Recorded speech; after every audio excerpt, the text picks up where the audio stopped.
The views and opinions of this podcast are solely our own, with no direct intention to offend or upset. Brilliant.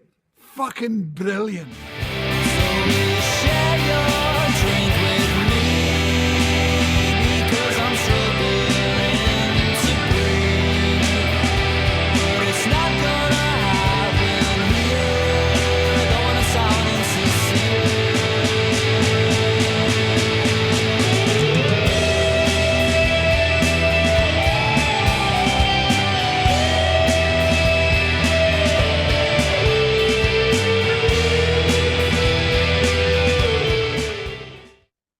Well, hello everybody, and welcome back to this week's episode of What's the Script, which is the very, very Scottish movie review / little bit of comedy podcast.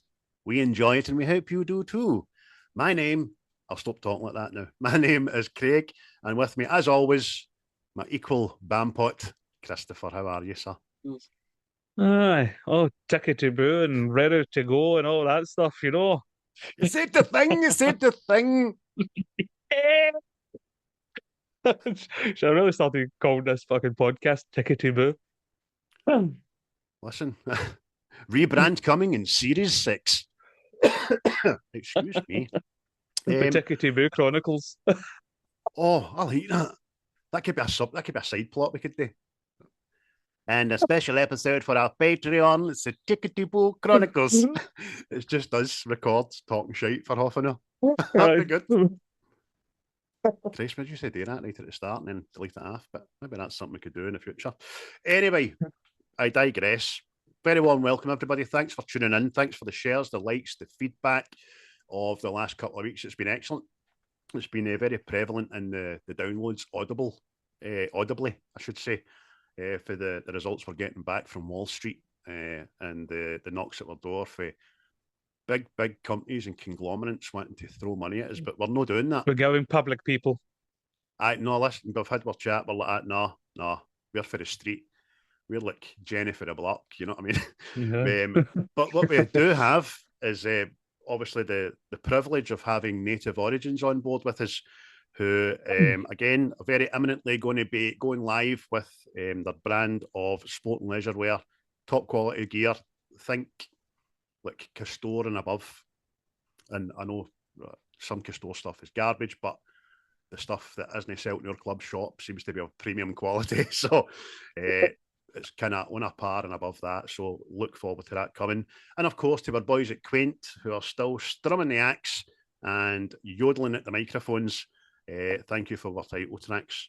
You can find us on all the social platforms, as always, Twitter, Facebook, Instagram, the TikTok, as we like to call it, the TikTok. Big jock there, the TikTok. Correct there, Percy.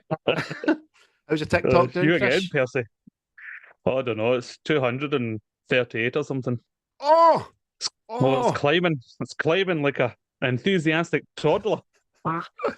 Stratospheric, that is. It's climbing like Peter up that monument in Spider-Man Far From Home, or whatever the hell it's called. Then he gets up there and realises it's awfully high. Little discussion, mate. I need to start making TikToks. Have you listened to What's the Script? Well, here's another thing you can buy. It's a wee toothbrush with a screwdriver on the end of it. Hi, guys. They always started like that, didn't they? Hi, guys. Look at this blanket. I would never have believed that blanket would have kept me warm on a cold day. You can get it too for under £9. £8.99. They don't tell you it's about £4 or £5 to ship it, but you know what I mean? I know. What bastards. I will say that the Facebook page is up to 316 people. Thank you very, very much. YouTube, at my last look, was 309 subscribers.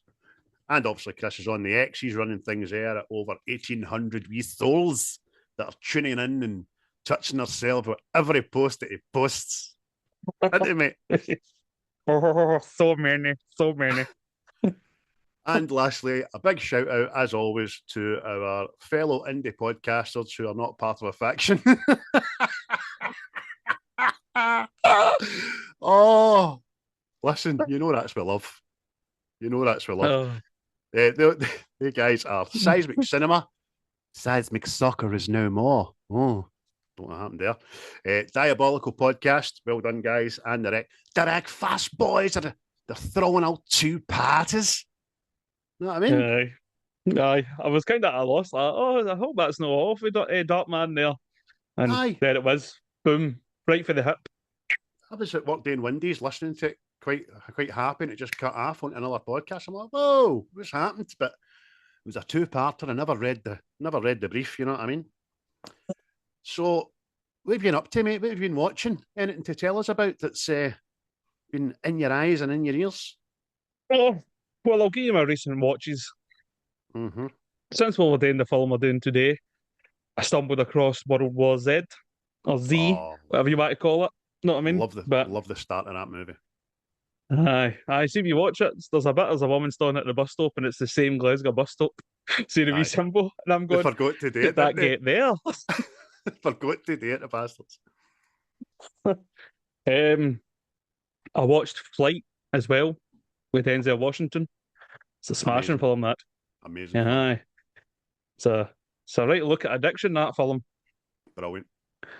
For some reason, I put on Passengers and all with Chris Pratt and the only female action hero ever known to cinema. Aye, Jennifer Lawrence. Jennifer Lawrence. I don't know why I thought it was something else to it, but I put it back on, and I'm like that. When does the good bit happen? But it was Titanic in space, wasn't it? So aye. By the way, you made a good point there. I watched it. I remember kind of liking it, but I don't remember much after he wakes her up.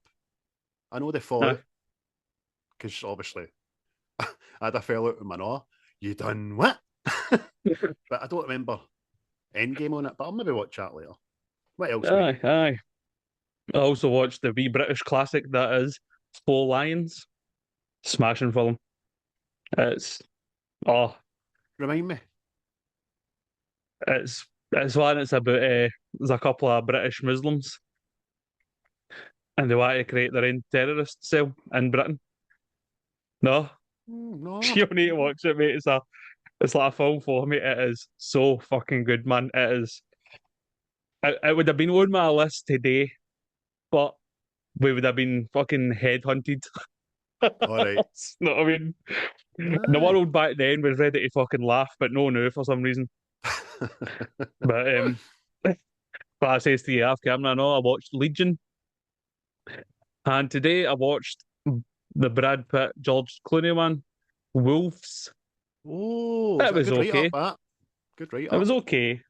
So I think they were just trying to recapture the Ocean's 11 chemistry, but it wasn't the same sort of thing. So, but I'd say to people to watch it because it is all right. No, I mean it's not terrible. They're good pals. I watched Clooney on Graham Norton. I don't watch Graham Norton because I don't have console telly, but I like his shorts on TikTok, and they were just telling about how him and Brad Pitt have had this running joke with one another that they tell everybody lies about the other man, didn't they? And they believe them and stuff. I was like, that's pretty cool. And lastly, like yourself, mate, I watched Mr. McMahon, and I enjoyed it. Know what I mean? Just shows you the fucking maniacal nature of that guy. Know what I mean? But he's made one of the biggest fucking businesses about, so he has his faults, but at the same time, that's fucking egotistical. It's got to go somewhere in it.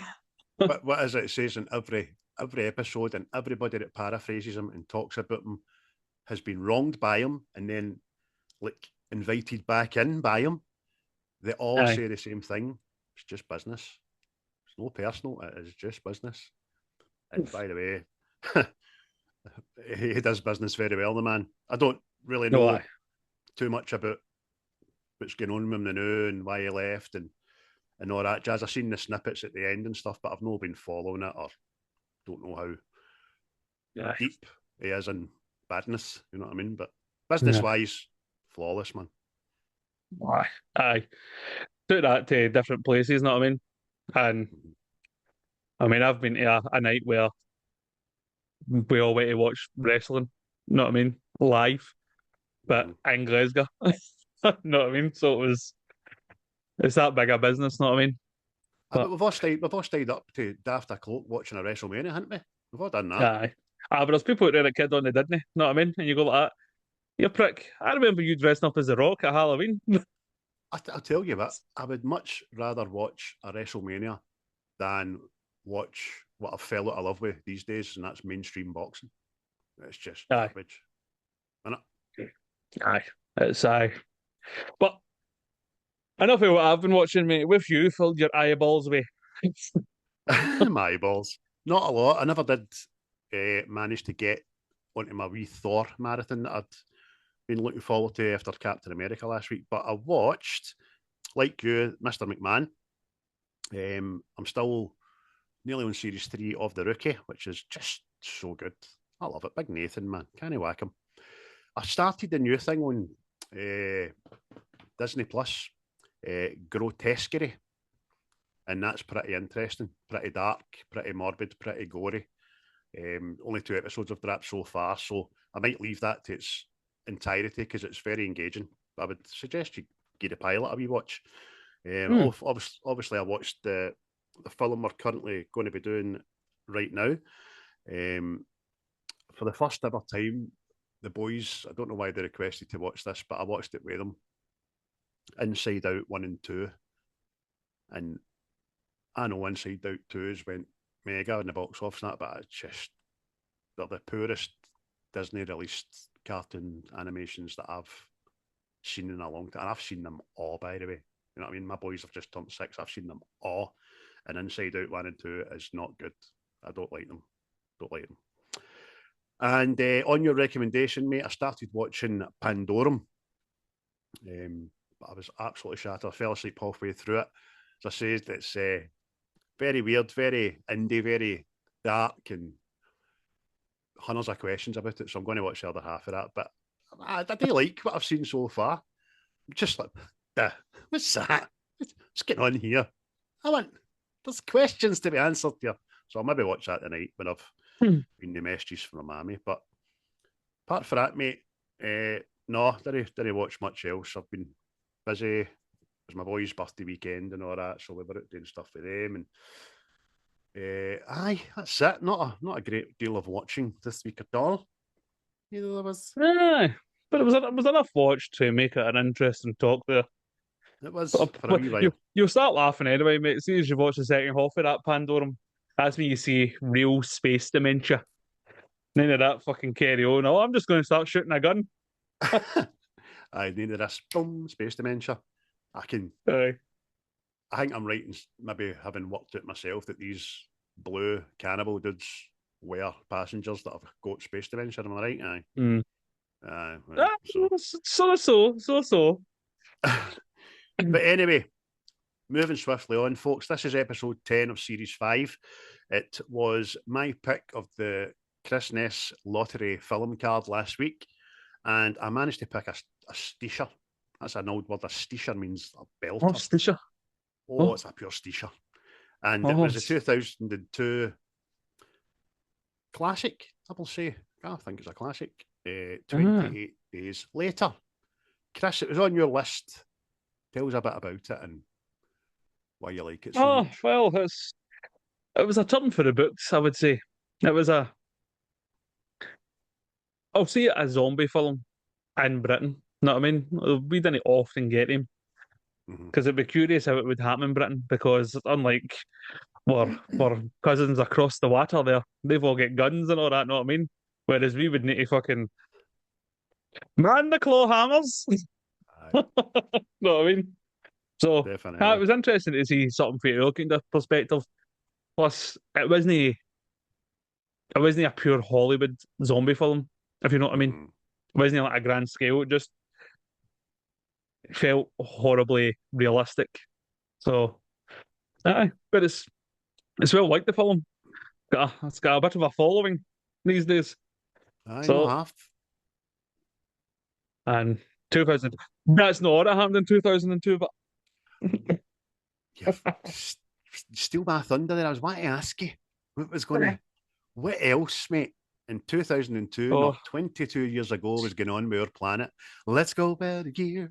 Let's go to the year Let's go to the year of the film. Over to you, Chris. It was quite interesting what happened.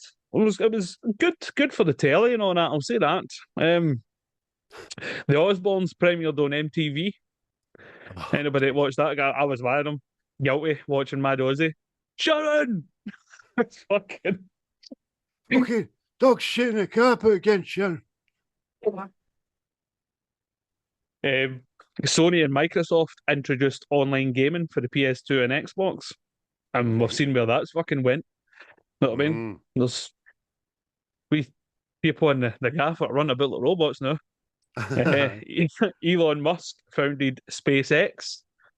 Know what I mean? And that's keep on leaps and bounds. Wow. The Wire debuted on HBO. It was also the World Cup in Korea and Japan. Called my favourite World Cup. Know what I mean?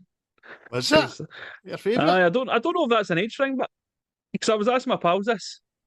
What would you say is your favourite World Cup? I tell you, 90. So that's what I mean. School thing. You don't like each one, know what I mean? It's mental. I think that's the last time I genuinely was buzzing and looking forward to it and thirsty for a World Cup. It's the last time I remember it feeling like a world event. You know what I mean? No, I mean that's kind of the same with me. It was also the year that the Boston Globe published its findings of child abuse by the Catholic priests, and it kicked off the whole swear things. Anybody that's seen the film Spotlight know what we're talking about. And which I found was really interesting, so I wrote this down. Top Gear premiered on BBC just as the Grand Tours kind of finished there, know what I mean? What? Apparently, Top Gear premiered on the BBC. Well, I would suggest Top Gear has been around a lot longer than 2002, but well, apparently it was Top Gear with Jeremy Clarkson, James May, and there was another guy there who was then replaced by Richard Hammond. That's right, proper Top Gear. Top Gear started in 2002. So there you go. As for films, there was a right few belters. You had Lord of the Rings, The Two Towers. You had Spider-Man, Tobey Maguire Spider-Man. You had Signs, The Ring, Gangs of New York, Die Another Day, 8 Mile, and Attack of the Clones. Just a wee scattering of a wee variation there, you know. Oh, they're belters then. As for the songs, you'd Lose Yourself by Eminem, which actually ended up getting him an Academy Award, funny enough. Right. You get How You Remind Me by Nickelback. In the end, Linkin Park. Complicated by Avril Lavigne. Hero by Enrique Iglesias. Get the Party Started by Pink. And I've got to get through this with Daniel Bedingfield. Oh, bum, bum, bum, bum, bum, bum, bum, bum, bum, bum, bum. I gotta get to the. I'm gonna get to the. Special mention to that, mate. As it is, I wrote that down. I've got a lot of time for Daniel Bedingfield, man. You're still, if you're not the one, I fucking love that song. Nearly died, the boy. Nearly died in a car crash or something. As for deaths, it was a bad day for who did we lose? Who did we lose? Who went to the fucking morgue? We had Princess Margaret died. The Queen Mother died. Richard Harris died. Waylon Jennings died. And James Coburn died. So there's a few people went there. I was Dumbledore went there, you know. I thought Richard Harris was much later than that. There you go. I think that was just because the Seismic Boys were talking about him in their last podcast, but and he was in what did we do? The Unforgiven, wasn't he? English Bob or something. Aye, English Bob. Just a wee quick rundown of the Academy Awards. Denzel Washington won Best Actor for Training Day. Halle Berry won Best Actress for Monster Ball. Ron Howard won Best Director for Beautiful Mind, and Best Film was A Beautiful Mind. So, tell you what, man, that Training Day. Boom. Brilliant. One of the best films I've ever seen in my life, man. Just Denzel's amazing in it, by the way. But You beautiful mind. motherfuckers. Aye, beautiful mind as well. But I mean, just shows you. Aye. With a span of 2 years, Russell Crowe was just at the peak of his powers. Gladiator and then Beautiful Mind and all that. We didn't. Aye. I'll say it before I say it again. We didn't know we were born, mate. We didn't know we were born at all. Aye, so there was plenty of fit tapping, plenty of eyeballed goodness, and people dying. So after all the good times, we got the black tie out. There you go. But also in 2002, as we've mentioned, was the release this Danny Boyle, again classic that we didn't know we needed until we watched it, probably sometime after a midnight on Channel 4, called 28 Days Later, mate. Oh, aye.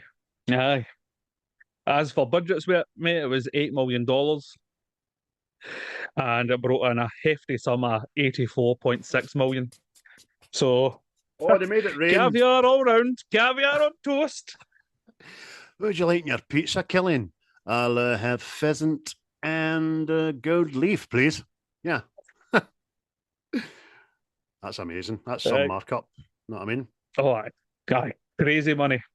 1,000%. Obviously directed by Danny Boyle and written by Alex Garland, who's been doing his own films recently. You know what I mean? I think he was behind Civil War, maybe. So I couldn't tell you, but I know he has been doing his own things and all that kind of stuff. Who was in it, mate? Oh, I've wrote a list here. Obviously, we've got Cillian Murphy there, Naomi Harris, Christopher Eccleston, Brendan Gleeson, Megan Burns, David Schneider, Noah Huntley, Luke Mabley, Stuart McQuarrie, Ricky Harnett, Leo Bill, and Ray Panthaki. I just stopped there because I think that's the soldiers. That's really the main players there. Know what I mean? Oh, you done about 4 or 5 more than me, mate. Aye, because I wasn't going to write them all down, but see, as the film goes, obviously the soldiers at the end become more prevalent. Know what I mean? Aye. So they do. They do indeed. That's for true. Wait, what's your name? Squadron Rapey. I don't know if you wrote it down, mate, but the IMDb was 7.5 out of 10. Rotten Tomatoes is 87%, which is awesome. So good scores in the doors right off the bat, aren't they? Aye. Well, that says, mate, it's got a following. Know what I mean? Because we were talking the other day, wasn't it? But I think next year, 28 years later, is coming. So that'll be curious to see. But aye, it's got a bit of a wee following though. Definitely. In actual fact, I read that 28 weeks later is a big reason. Obviously, that's the follow-up, as we know. A lot of people didn't really know about 28 Days Later until they watched 28 Weeks Later, realised it was a follow-up, they went back and watched 28 Days Later. So, it's got a right good cult following. And as you kind of mentioned earlier, I think this gave birth to the British zombie run, where people would just like rent car parks and areas in Britain for 24 hours and let people dress as zombies and scare the bejesus out of people. Aye. What it says, mate, because I think it's the first one to my knowledge where zombies are in Britain. Know what I mean? And they're technically no zombies, but at the same time, they fucking are. Know what I mean? It's the formula. But aye, that's what I think made it kind of that plus seeing London absolutely dead. Know what I mean? I think kind of hurt people a bit more. Know what I mean? Because if you're there as he walks about in London, if you've been to London, you kind of get fucking moving. So the fact that they were stone dead, know what I mean? No traffic in a place where they charge people for congestion. Know what I mean? And every one of these shots was a one-shot deal because obviously you can only shut bits of London for so long. I think they had like 15, 20 minutes for some areas and all that, and it's amazing to look at, isn't it? Aye. It's one of my highlights for it. And see just obviously Cillian Murphy waking up at a coma. I mean, if anybody's not seen this, a virus has struck Britain and where man Jim, aka Killian Murphy, wakes up after being in a coma to discover that fucking the apocalypse has really happened into it in Britain. But Mhm. aye, like walking about London, not a soul, walking London Bridge and all that, and hee haw. Aye, it's memorable, as they say. Aye, it captures you right off the bat. I don't. Again, I watched this for the first time in a long time. I didn't remember the whole start, the lab and the monkeys. I didn't remember that Mm. at all. I just remember turning this on, seeing him waking up and walking about London and thinking, oh, I'm into this. What's going on? Do you know what I mean? Just so engaging, Yeah. man. See, that's the thing. See, before we go any further, primates or monkeys or whatever the bracket is that they all fit in, they're going to be the end of humanity. It's not going to be Terminators. It's not going to be AI. It's not going to be nuclear war. It's going to be monkeys. Because there, you've got this, you've got the Planet of the Apes, you've got that film Outbreak, you've got King Kong fucking kicking off every so often. Know what I mean? Aye. It's Pongo. Know what I mean? It's nah. They've got to watch these cunts. Aye. And I'll tell you what, seeing the real world, if you keep putting the price of bananas up and all, they're going to go after nuts, man. Just lose a plot. Oh, the potassium wars. You fought the potassium wars? I did. made the banana run in less than 12 parsecs. Oh, but because it's quite fucking, it's horrible that bit at the start, I know. Mhm. Because you don't really, like most zombie films, you don't see how it actually kicked off, know what I mean? But you see this thing, and it's fucking, I mean, she's still, that woman's still expected to show up at work the next morning, by the way. I don't care if you're bleeding for the eyes. You'll be in here at Aye. 8. That daft wee jolly lassie, you know what I mean? Just let them out. The guys just told you, don't let them out. They're no well. One That's bite, it, one bit aye. of saliva, one scratch, and Yeah. that lends itself to this as well. It's not a case of getting bit in this prolonged process of somebody changing. It's like World War Z in it, 5 seconds or something. Aye. You just Yep. start spasming, and again, you're correct. They're no zombies; they're infected. I like the eyes, man. I like the big red eyes and all that. Didn't They're see enough freaky of as fuck. Because really, it's no a disease, really. It's you're being infected by a rage. it. Mhm. Because apparently that's what Danny Boyle and Alex Garland were trying to get across to people that living in life, you get fault with rage. You know what I mean? Stuff going on in the world, you're fault with rage.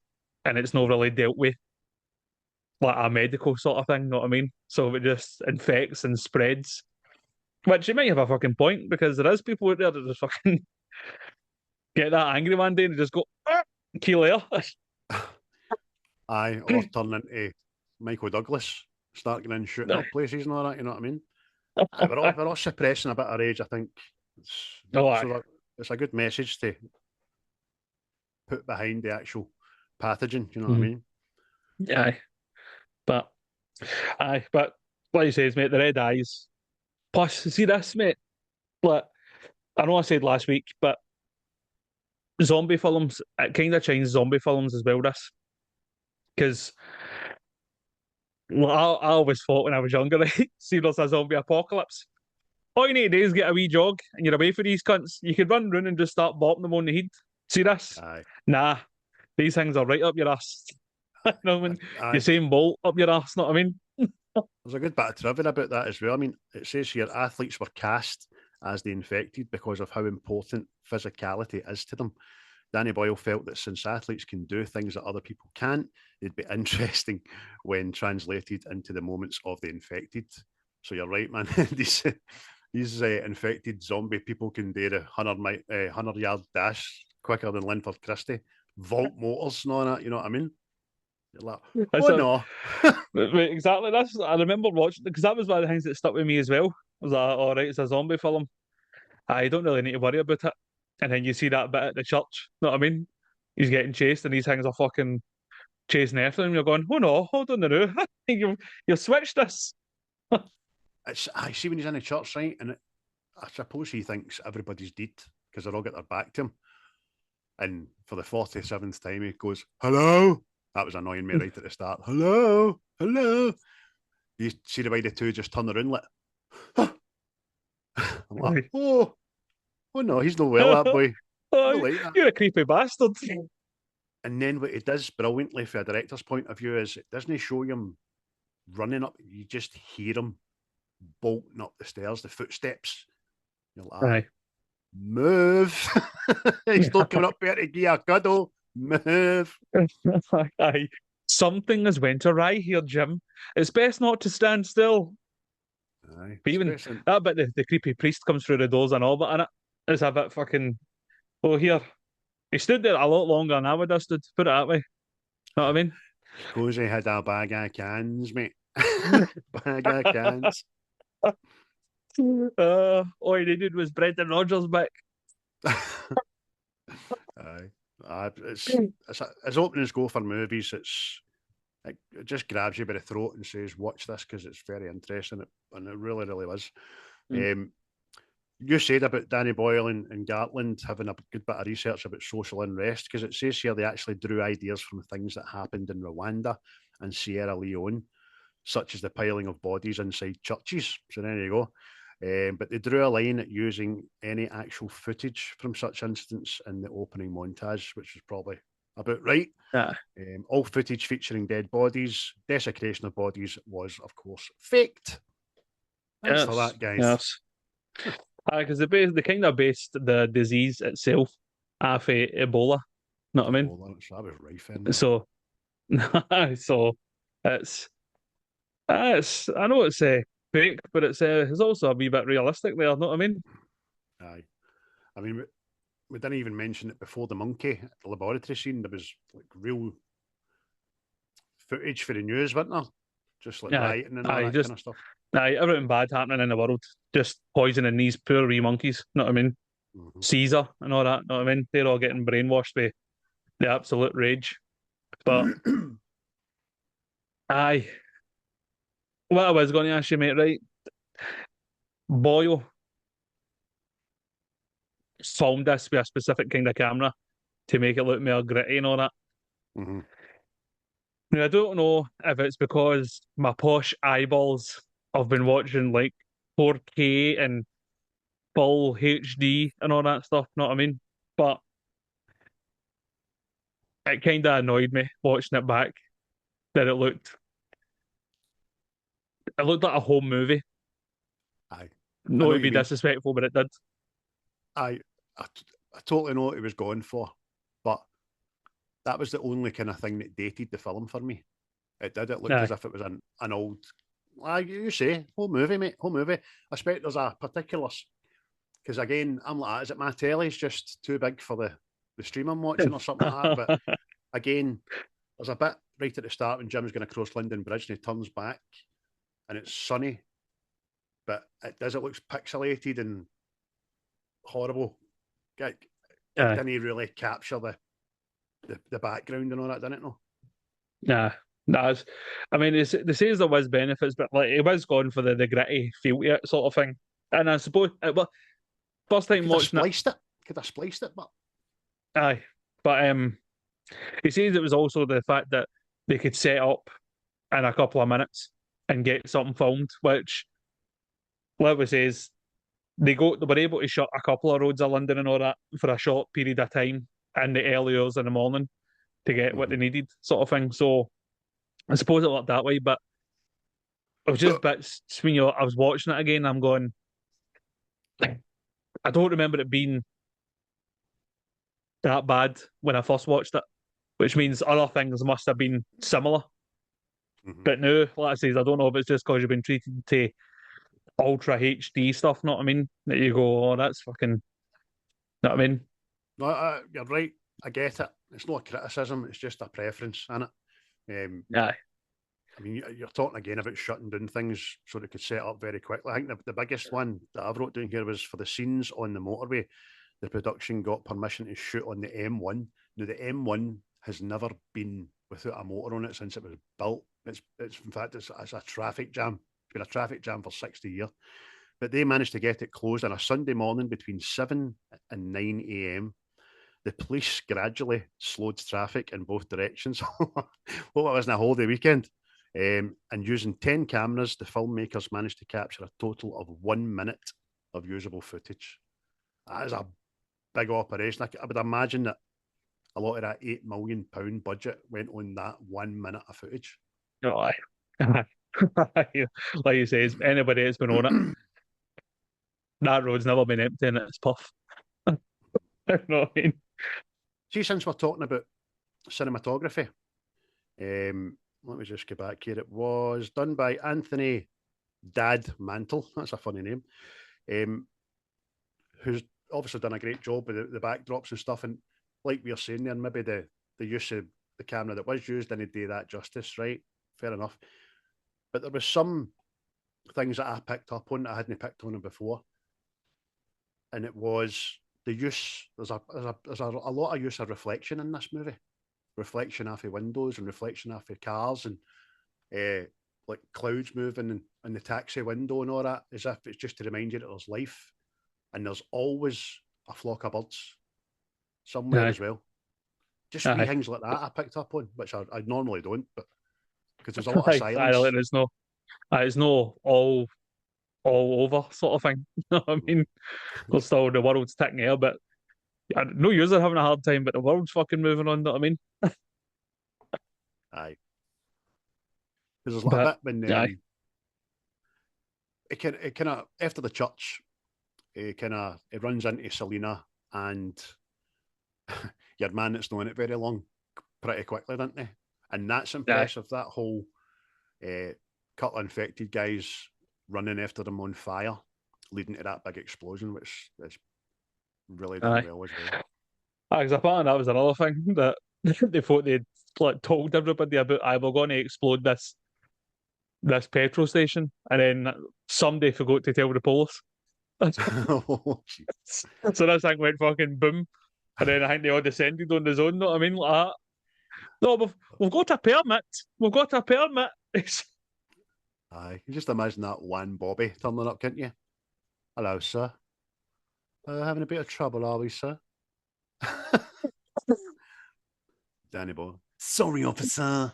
Thought someone had told you. You know what I mean? What we like, eh? Didn't need petrol, did you? Talk about shutting down other stuff. The hospital as well. Apparently, they found a hospital that shut at weekends. And apparently, you know what I mean? I waited to the day. Used any hospital in Britain. But apparently the money they would have paid on rent, they donated to the hospital fund. You know what I mean? So, see that as well. Do you think that scene inspired The Walking Dead? Very much so. So much so, I was going to say it about 10 minutes ago and it went right out of my head. The Jim waking up stuff. Cillian Murphy's wee Willie. Oh, his wee ginger pubes there. Seen them. Aye. He's not got that anymore. I've seen Oppenheimer. But again, I know, right?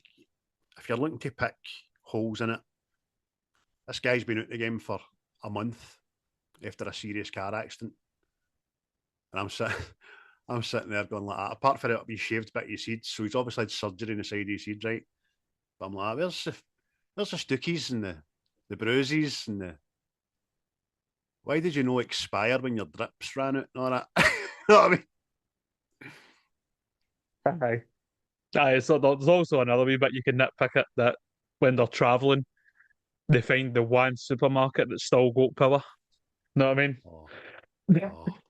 I mean, that didn't fucking register with me. See all the other times I watched it, but doing this, I'm going, fucking leave it out. Do you know, let's say that shopping trip, I was with them on that shopping trip. I was, what am I going to get? Know what I mean? I was, what was Daddy? And the only thing that spoiled that shopping trip was the wee daft music. But it's good. It's that kind of let's be human and have fun for 5 minutes in this apocalypse. You know what I mean? And it was great. I'm annoyed at Big Frank only getting the 4 bottles of Black Label, but you know what I mean? Exactly. What did you lift? Gravy granules. You did what? I'll get Paxo. Stuffing, Paxo stuff. You can never get that, by the way. See Christmas, you'll be glad I got that. Every time I'm in here, there's no OXO cubes in stock. Fucking fault the suitcase with them. Oh. Get pasta and toilet roll, because COVID's coming. Pasta and toilet roll, that'll be the first things to go. Bloody was an all in it. Mental, so it was. Oh, I had a wee shopping trip. A wee bit of escapism. And here, by the way, no, I read this. See, after the shopping trip, and they're all sitting down and they're all eating and having a good time and everything's normality and all that. And it's supposed to be a nice, wee, joyous part in the film, like you says. I know what you're going to say. See the day they filmed that, 9/11 was happening. Aye. Like, they hadn't even finished the scene and the building was still on fire, know what I mean? Aye. Which is pretty fucking... It's surreal, isn't it? Jailbait. Very, very surreal. It's fucking... It's written down as saying... What were you doing? Hey, I was enjoying myself. Having a picnic. The scene where Jim and Selena celebrate with Frank and Hannah was shot on September 11th in 2001. Danny Boyle did say, and it felt extremely strange to shoot a celebratory scene on that particular day. You think, mate? Could you know I just wrapped it for a day? Or... weird. What was the other thing we watched that happened? No, I'm telling lies. We never watched it. It was me watching Scrubs. I like Scrubs. I've watched that a good few times. But I started listening to their podcast during COVID, and they said that they had to film through September 11th and all that as well. And they said it was the hardest thing they've ever done. But because of scheduling stuff, that they were told by the studio to do it and all that. I'm like, oh, that's so that. The whole world kind of fucking stopped. Know what I mean? But that is what it is. I just imagining that, seeing people, you're sitting there with Cillian Murphy. I remember I was doing in 9/11. I was out getting the papers and I came back and fucking that was horrible. What were you doing, Cillian? I was sitting in a field talking about how raisins were still juicy. They're still nice. They're nice. But we'll sack that wee bit of morbid trivia, but it's interesting. It's very interesting. Aye. A good wee bit of trivia that I wrote down. Horror novelist Stephen King bought out an entire cinema so he could sit and watch this movie in New York City. He loved it that much. Boy, that's not creepy. Aye, he's not a creepy man, is he? Wonder what he dreams about at night, that guy. I know. Could you imagine sitting with him in the pub like that? Oh, you'll not believe what happened to me last night. He's like, I've got something to fucking tell you, by the way. Oh, the strangest thing happened to me last night, Stephen. I bet it wasn't, but I'll let you go. On you go. I was up the road last week and I swear, mate, I thought there was a clown in the sewer. Funny enough. Aye, and did you get in? Did you float? You know what I mean? Tell us about who was meant to play the part of Jim. Did you write that down? Oh, I did indeed. And I found it like... Because I knew about this, but I didn't... Well, apparently Ewan McGregor was to be first choice, right? And he couldn't do it for some reason. Don't know, it was scheduling or whatever. Because I think that's... Because him and Boyle apparently had a falling out. That's why Ewan McGregor wasn't in the beach. Mm-hmm. So, well, but they were also going to get Ryan Gosling to replace him. I found that strange. What age was he? 12? That's I thought awful young. But aye. Plus, Robert Carlyle, I know, he was also first choice to play the Christopher Eccleston role, the commander, which is kind of worked out because Robert Carlyle is quite prominent in the second one. So I don't remember a lot about the second one. I need to get that watched, actually. Jeremy Reynolds in that. I think that was one of the first things I've seen Jeremy in. Aye. Again, I'll need to watch that. In fact, maybe sack Pandora tonight and watch that instead. Depends how late I get back for the messages. You know what he has there after us. Plus, he's not the only one. James McAvoy also auditioned for a role. He thought he was getting a bigger part, but it turns out he was auditioning to be a zombie. So, oh well. He never heard back. Turned into a bit of a fucking dick anyway, isn't he? So get up, you, James.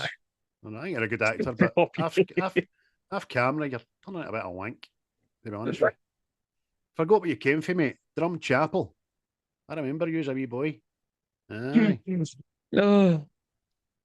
So we had in this, obviously, Naomi Harris. And I know we've done another film with her in it. She's obviously Eve Moneypenny in the Daniel Craig James Bonds. Before the Daniel Craig James Bonds, I thought I'd never seen her in anything before. Obviously, I was wrong. You know what I mean? I was like, Moneypenny. Hello, him. I'm sure I've seen her in other things, but they just don't come to mind. You know what I mean? I think maybe I've been in a lot of BBC stuff. Probably, mate. Aye. She didn't quite reach the heights of Thandie Newton. You know what I mean? He took all the roles at that time. I like Thandie. Aye, because for some reason there can be only one. Aye. But I think the people that were cast, especially the main players, you know what I mean, were awesome. I thought the dubbing of Hannah's voice was very prominent, man, and that kind of didn't like that.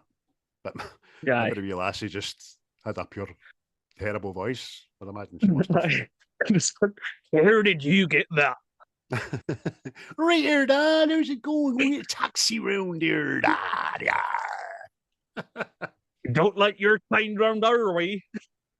What did they tell Brendan to do an English accent for an hour? Well, I don't know, because I'm wondering, because Cillian Murphy going to keep his accent. Excuse me. You know what I mean? And it's very prominent when he's talking about, we don't have any cheeseburgers. Like, what?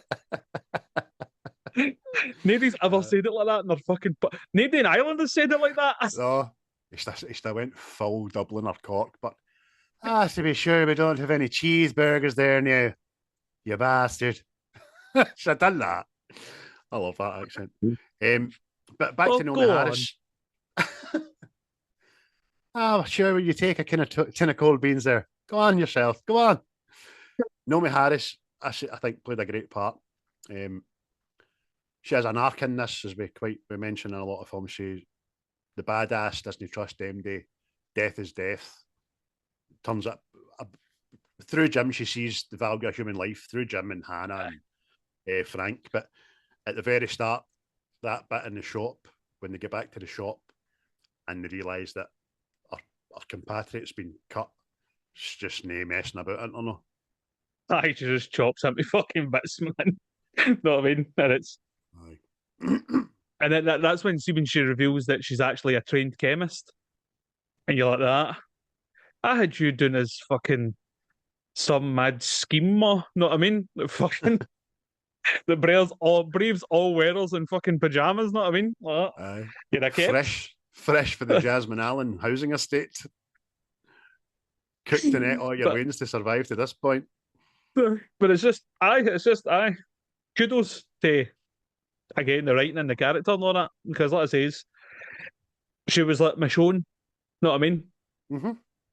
And then you kind of find out more about her, and you're going, oh, I'm not sure I like her, know what I mean? And then, like you says, cutting about with Jim, well, technically he's not been living through the 28 days where everything is fucking horrible, know what I mean? So he's just out his bed, the boy.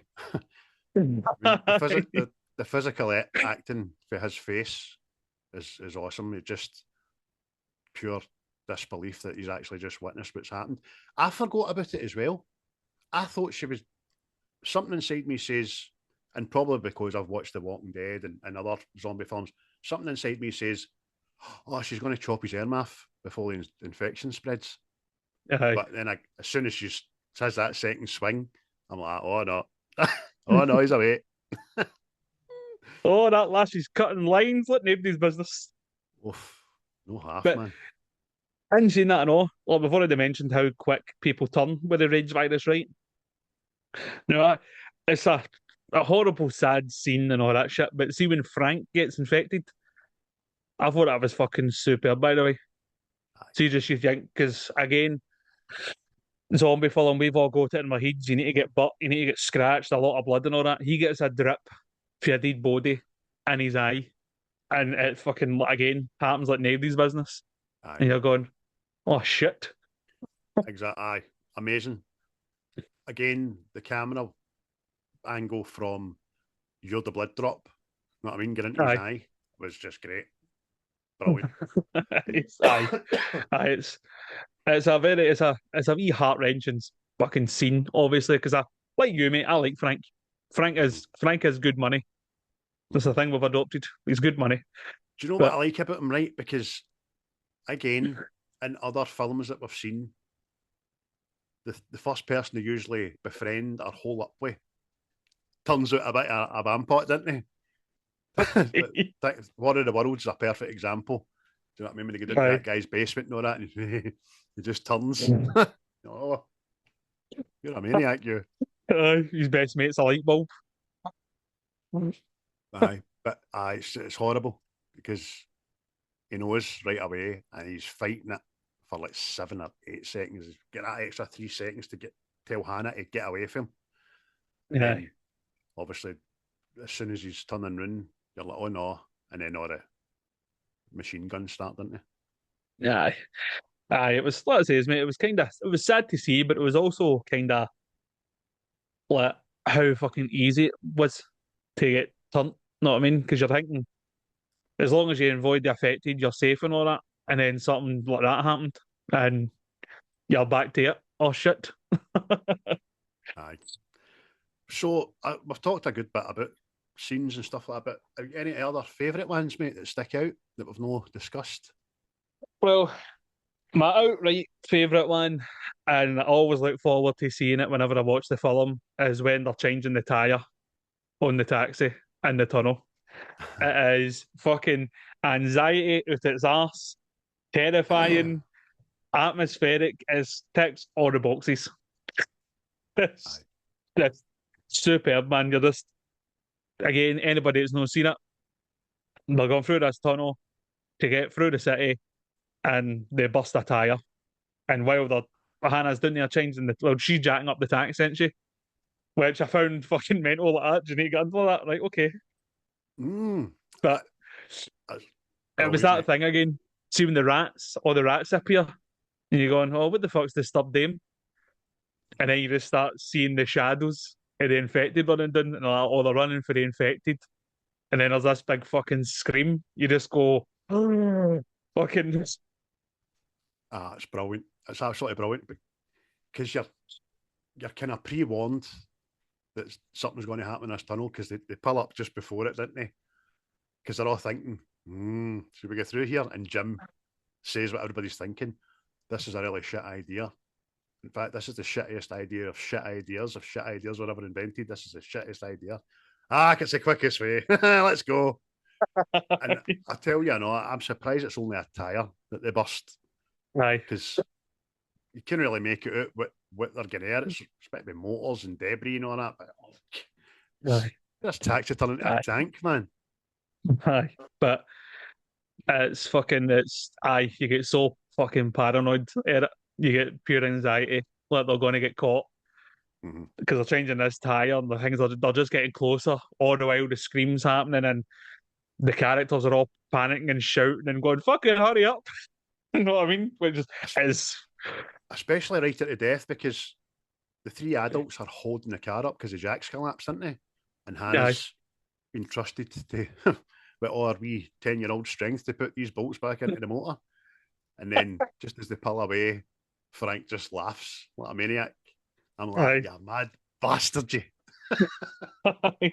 But you also get that good shot where they're just about to take off, and it's obviously the red light in the back of the taxi lights up, and it lights up this infected person's fucking face right in the back window. You're like, you get a wee jump scare there because, like you say, you know they're coming. You see the shadows, you see the silhouettes, you hear the And that's all you need to see. You don't need to see their face. You don't need to see the gore. You don't need to see nothing. You just need to, something's coming. It's brilliant. And then just that flash of red. You're like, oh, you bastard.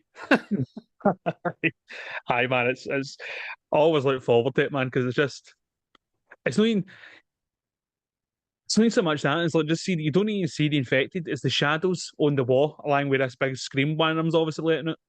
And it's just fucking the hair's standing up and all that, going, oh, fuck. Aye, it's chilling, mate. It's chilling. See, I meant to say, you know, a thing I pissed myself laughing at, right?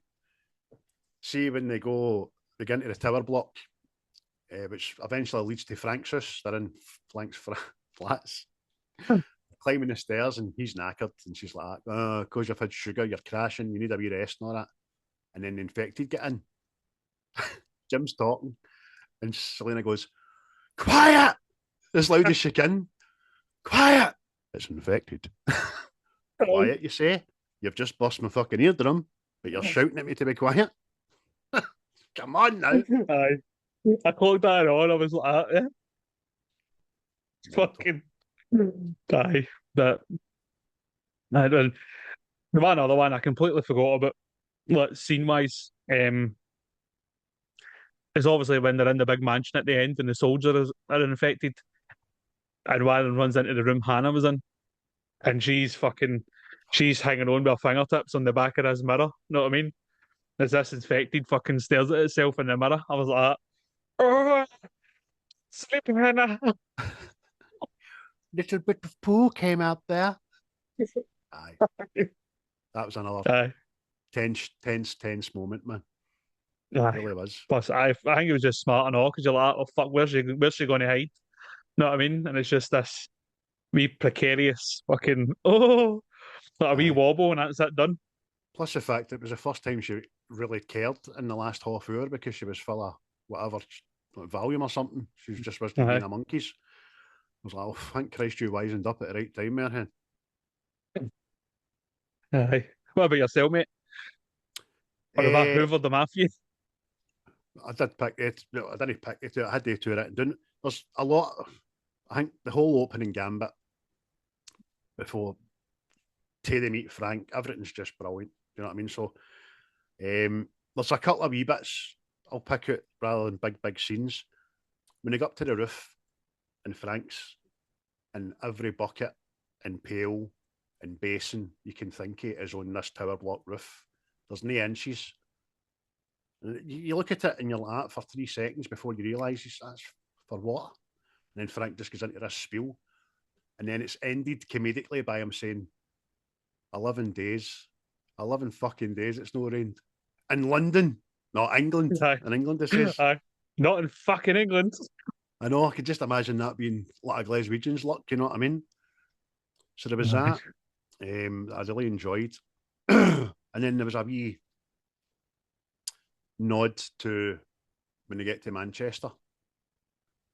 And they're all looking, and you can't see. But again, if you watch it again, you do see the reflection in the windscreen of the taxi. And they're all looking, and they're like, wow, a whole city. And then Frank just says, well, there's nobody there to put it out. That's all they say. And then it takes you a wee while for them driving in, it pans off, and you just see the full city just alight. You're like, whoa. Aye. And that was a premonition of 2008.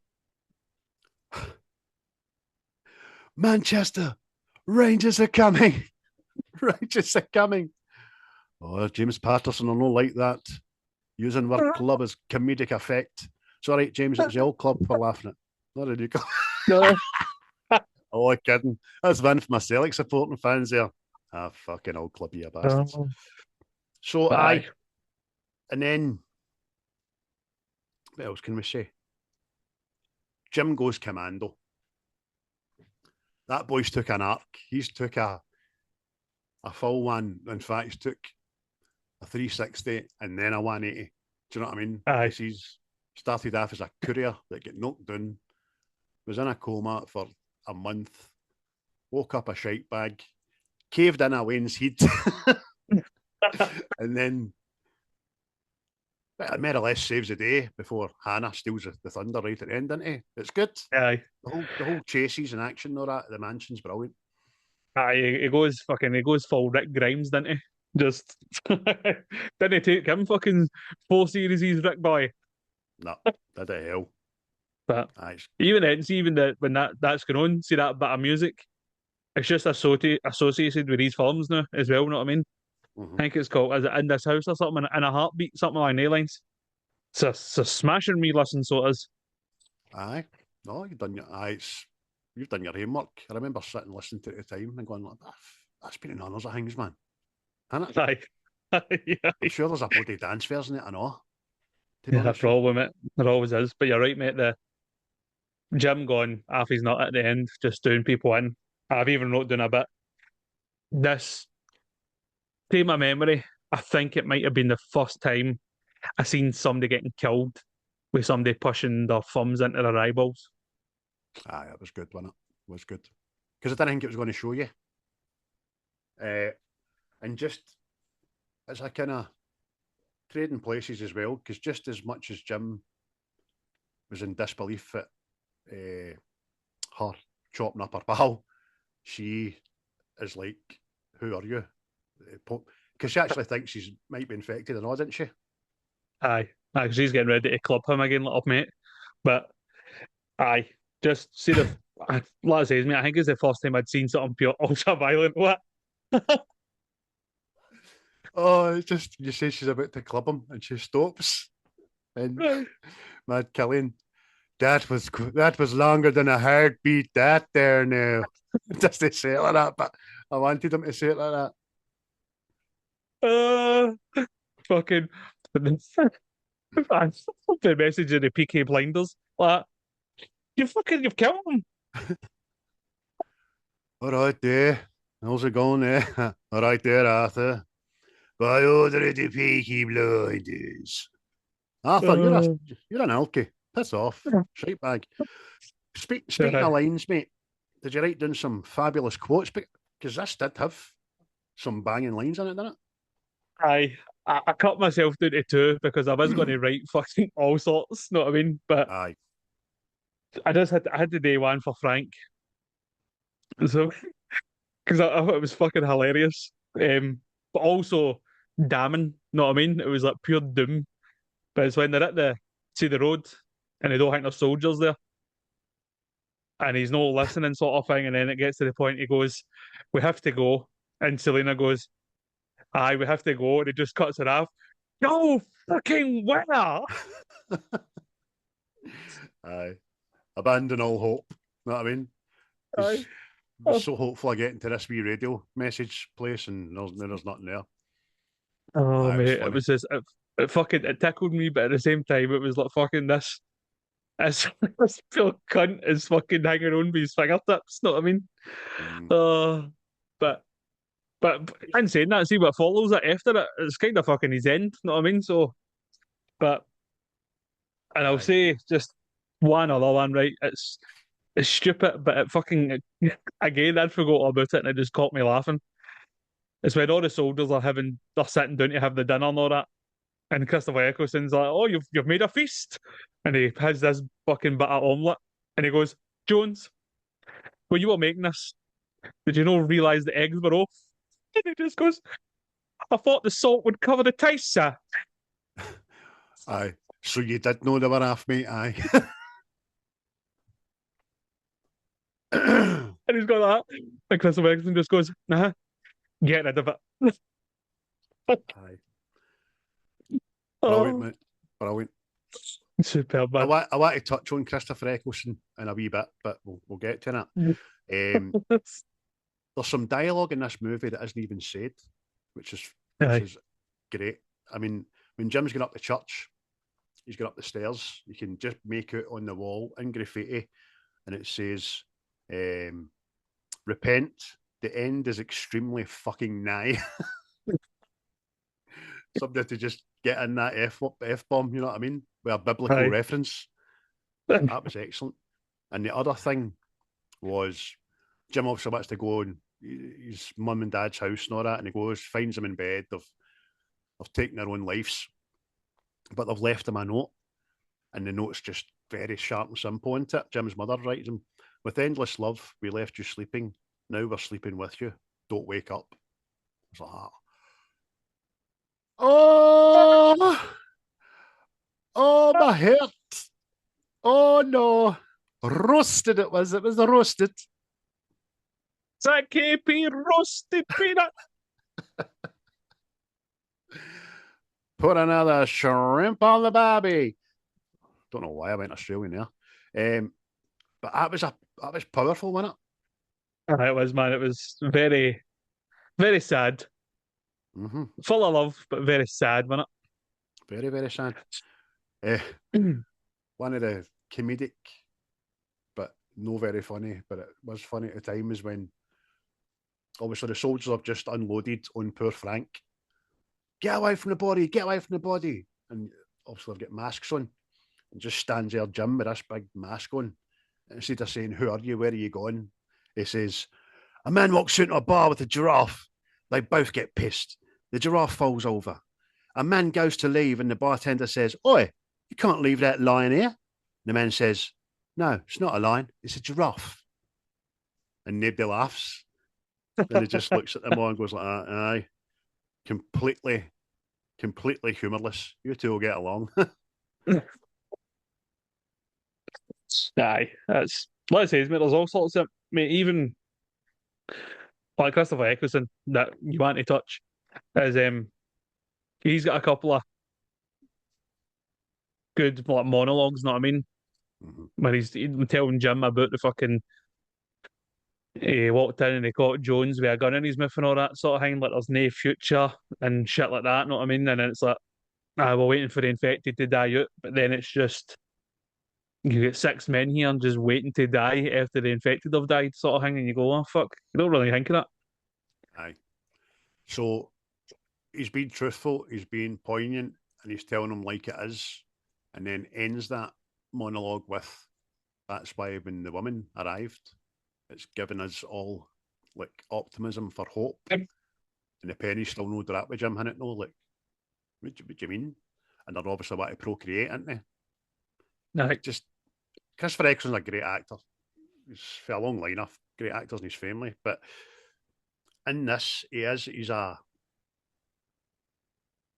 flawed maniac again, isn't he? It's that calm, that British calmness. That's why a lot of British actors are baddies in films, because they're softly spoken and thingy. But he thinks it's perfectly plausible and rational, everything he's doing, which is scary. It's very The Governor and The Walking Dead.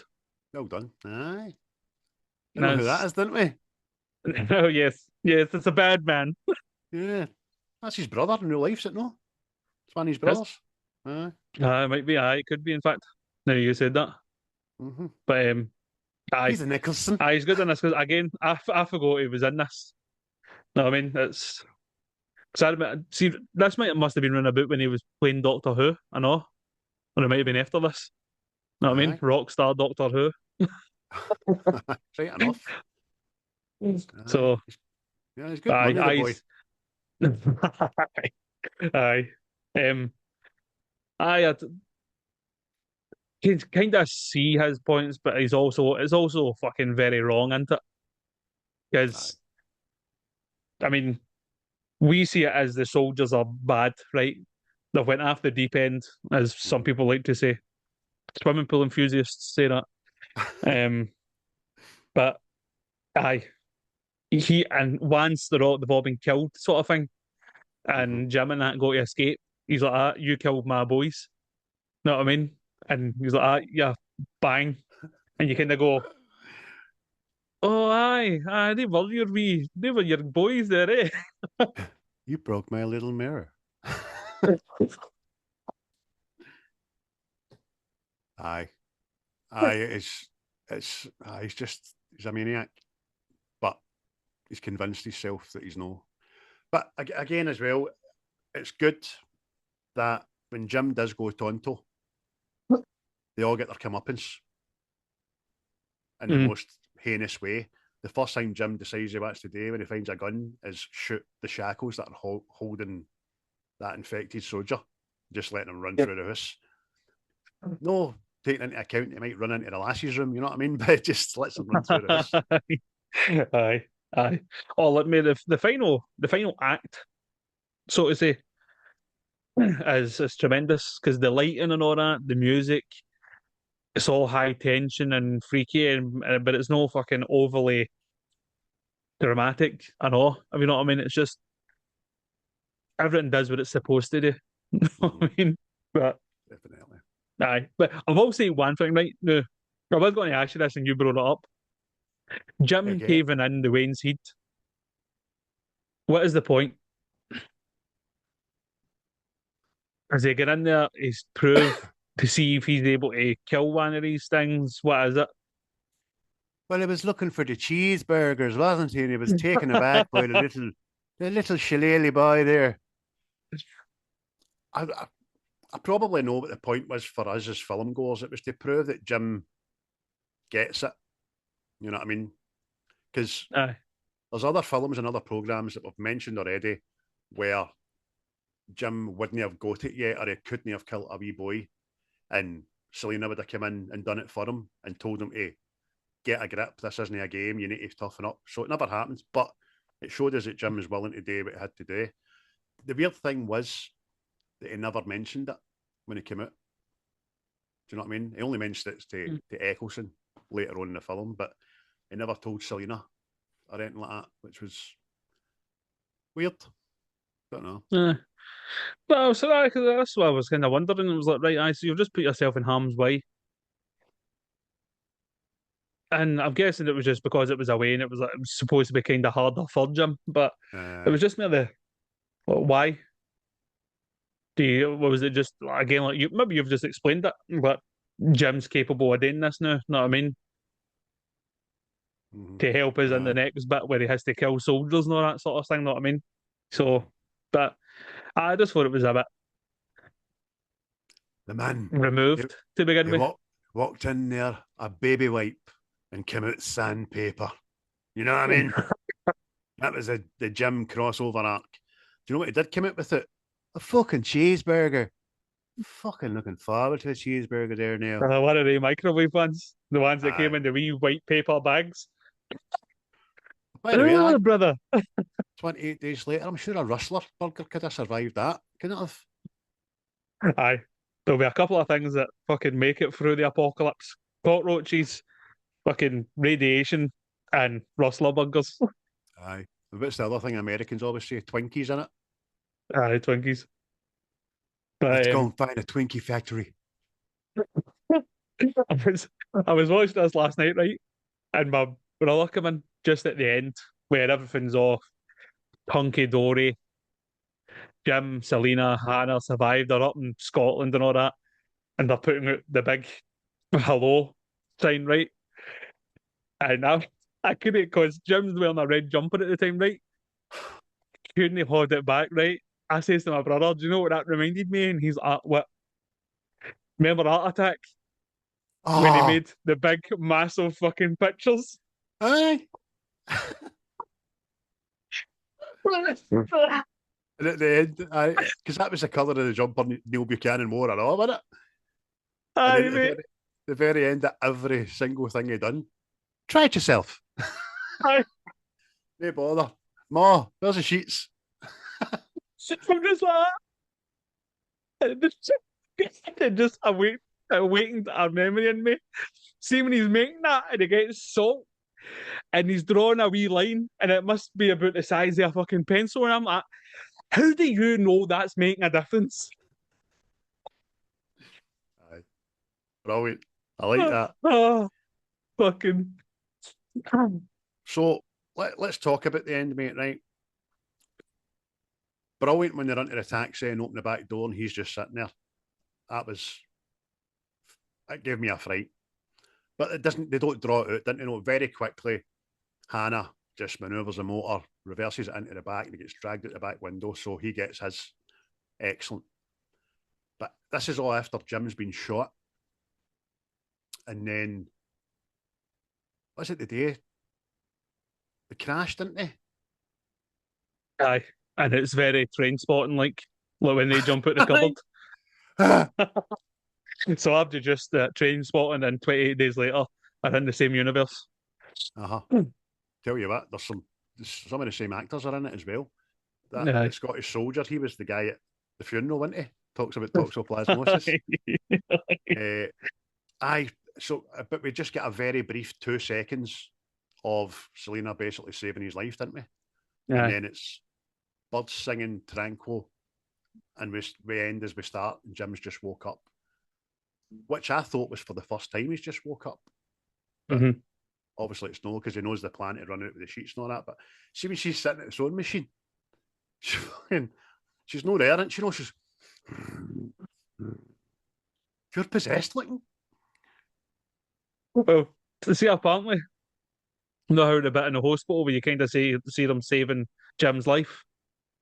That was the original ending, that Jim died in the hospital. Right. But then they changed it because, I don't know, must have been test audiences didn't like it or whatever. You know what I mean? So, but I just found it very fucking hilarious that they're up in Scotland and there's just these 2 poor bastards dying on the bridge. They're not infected, they're just hungover. They didn't know how they were going to attract the attention in the aeroplane. Then Kincaid appeared. Let me show you this sewing machine. Welcome to Scotland. Jet pilot flying by that. What does that say? Hello there.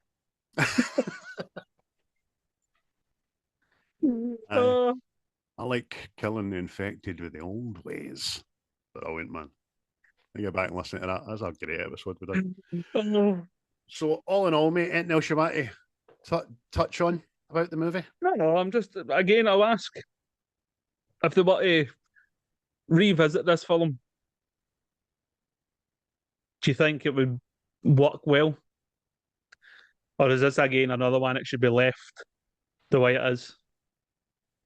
Well, I think with the third instalment coming out, I think that kind of tells you they're not going. But what I would be interested in is a re-release of this digitally remastered. You know what I mean? With the camera being touched on, so it would be more pleasurable to view. I think, again, we know now there is scope for remakes and reboots of films, but this one's pretty all right where it is. I think just I would like to have it 4K digitally remastered. 28 weeks later, it's no film like this. You know what I mean? So I don't know if you're kind of getting what I'm asking for anyway, but I'm just curious because it's one of the things that it's such a well-liked film. It's obviously got a bit of a following in that now, and it just seems, would it be one of them for them to revisit, maybe better effects and more like a better camera, so to speak. But I get you. I'm for leaving it, but for leaving it, just get a touch for leaving it for 28 years at least. I'm going to watch 28 weeks later. Fuck it. In preparation for 28 years. That's going to be interesting. Is it Danny Boyle doing that or not? No. Yeah, I'm not sure, but I know Cillian Murphy's back on board. Oh, he'll have killed staved in a few babies' heads by that time, 28 years later. You know what I mean? Wonderful CSV, Ginger Bobby. Well, what I will say, I know, see, this, it kind of gives you signs as well. See, that you think that this is all around the world sort of thing. You think that the whole world's a way to fuck. I don't. But then you see planes and stuff. Aye. I did. Like, our characters did. And then we Scottish soldier opens his mouth saying we were quarantined. And then Jim, after being knocked out, looks up and sees a plane, the chemtrails, and I'm like, I can believe the rest of the world was quarantined us. Do you know what I mean? We're an island. We're an island. An island at the end. Should have made us impervious to fucking COVID, but here we are. But then Selena does mention, or is it Mark before Selena chops him up, that says about before the radio signals went down, there was reports for Paris and New York. But I believe that we've been left to eat each other. Aye. Well, talking about 28 years later, the way 28 weeks later finishes, it's no just in Britain, so to speak. So I'm wondering if it's more a World War Z scenario in this new film coming up. But Aye. we'll just need to wait and see. We will. Looking forward to it. Do you like Yeah. it? No, it's just dark here. All right. So there we go, folks. That was 28 days later, 2002. Danny Boyle, another banger for him, definitely. What'd you get out of 10, Chris? I'll get an 8. I'll get an 8. Good score, I mate. was Good going to score. get a 7 because of the camera, but now that I've read that it was on purpose, I'll get an 8. What about yourself? I was a 7, but I'm bumping it to an 8 after watching it again, because I like you. There's nothing really to pick it other than a bit of visual graininess, and the story's strong, the dialogue's good, the moments of silence don't feel empty, and there's no really any dead space in it. You know what I mean? It's a right good film. It's a right good start to a franchise. It's done well in the box office. It's British made, and we've got some of our favourite actors in there. You know what I mean? So it gets an 8 for me, mate. Aye. That's a good outing for the 28 there. That's a good outing. 2 8s, 16 out of 20. What did you think, guys? Let us know in the comments and the sections of all our social platforms, because not a lot of people have seen this in maybe 15 odd year, 20 year. I don't know. But I think it stands up very, very well. And it's got me excited for the next instalment and the future instalment. So, aye, very, very good, mate. Well, like yourself, I think I'll be watching 28 weeks later as soon as we finish there. Aye. So that's a good shout, that. So we'll both have watched that next time we're podding. Aye. Plus, the opening scenes to that are fucking phenomenal. Just can't remember anything about it. Cannot remember anything about it. So I'm really looking forward to it now. So there we go, folks. If you liked it, like and share. Please share it with everybody. Share it with somebody that you think's deserving of such a beautiful listen and watch. And equally, send it to your ex or somebody that you've physically abused in the past that you don't like, just to annoy them. We don't care. Because as always, the best advertising is word of mouth. And before we go, it's movie bingo there. Movie bingo, movie bingo, movie bingo. Hey, movie bingo. Yes. Love a jingle. Love a jingle. We'll maybe put them to music in the future. We'll see what happens. Right, my man, I'm not going to tell you what's no there. So, 2 to 50, what's happening? Or 2 to 49, because you picked 50, didn't you? You did. So I picked 13. You have not. Well, we'll go with 13 because I like 13. It's an unlucky number, but it could be lucky now. What are we doing? We are doing Revenge of the Sith.